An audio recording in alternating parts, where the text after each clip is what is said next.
Hello, friends. Welcome to another moment with my perspectives. Today, we look at silence, the silence that speaks, the great Nigerian silence on Donald Trump's bold words about the ongoing killings of Christians in Nigeria. Now, whether you love or hate President Trump, one thing is very clear. His position on Nigeria has stirred the pot. But what's interesting isn't the noise, but the quiet, the hush in the streets, the calm on social media, the way Nigerians across all faiths, across all ethnic lines, are not shouting him down. That silence, I call it the Donald Trump silence, speaks volume. The very first silence that I have witnessed for a very long time. Because let me be clear here. If most Nigerians disregard what President Donald Trump said, if they disagreed with him, you had feel the heat, you had see the hashtags, but instead, what you have is a few loud voices, mostly those with political and economic stakes to lose.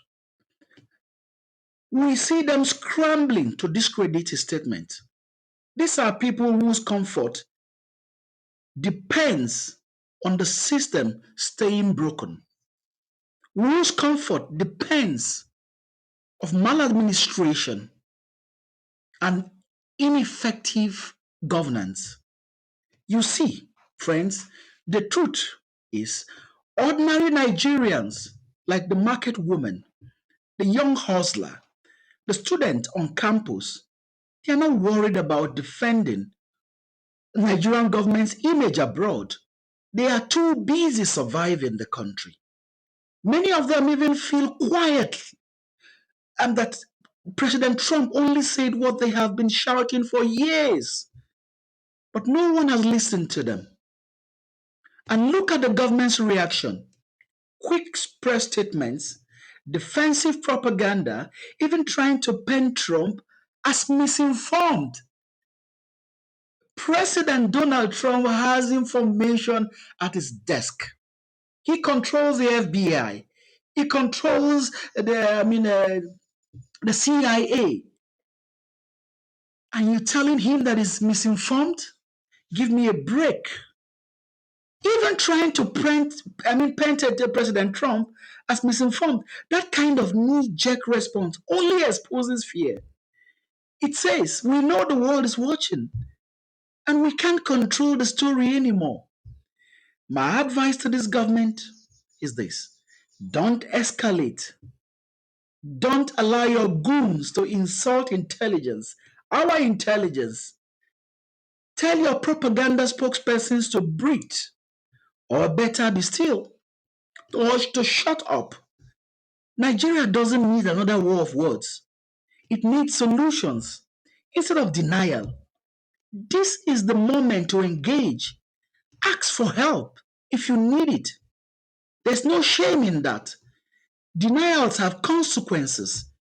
Diplomatic isolation, loss of trust, and worse, a deepening of domestic resentment that Nigerians are having today, wherever they are all over the world. And while the elites are busy calculating their losses, Nigerians are laughing, making memes. You can see that online, throwing banters around, and about how the sounds of the S2 evil spirit bomber will sound like across Abuja or Lagos or anywhere. Because when people lose faith in their leaders, humor becomes their coping mechanism. History has shown this pattern before. When citizens no longer trust their government to protect them, look outside for help, for support, for intervention, even for justice. Think of Liberia in the 1990s. Think of Sierra Leone. Even in Nigeria, remember how the APC once invited international attention. when they were in the opposition. They highlighted insecurity to score political points. That was the precedent. And now they are reaping what they sowed. So, yes, the silence is loud. Nigerians have spoken, not with shout, but with calm. They are disinterested. And in that silence lies a message. The people have moved on from believing official statements. They are now watching, they are waiting, and they are whispering, maybe President Donald Trump, isn't wrong after all. He is not wrong after all. I hear a lot of people talk about uh, the conspiracy theory of America coming here to intervene because of our mineral resources. Give me a break. America is a rich country.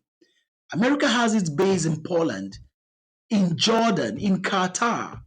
The countries that you look up to, America have their bases there. No country can come in and steal your mineral resources without the consent of your government. This propaganda, this conspiracy theory hasn't helped. It's not helping. Look at the quality of the people pushing back against America. America never mentioned that they are at war with Nigeria. I'm sure they have intels about where these criminal elements that Nigerian government, since the last 10 years, branded bandits and headsmen. America's intervention in Nigeria serves their strategic national interest if you look at the impact that migration and immigration will cause. So today, friends, let's be realistic with ourselves. And I want you to reflect on whatever I've raised in here today.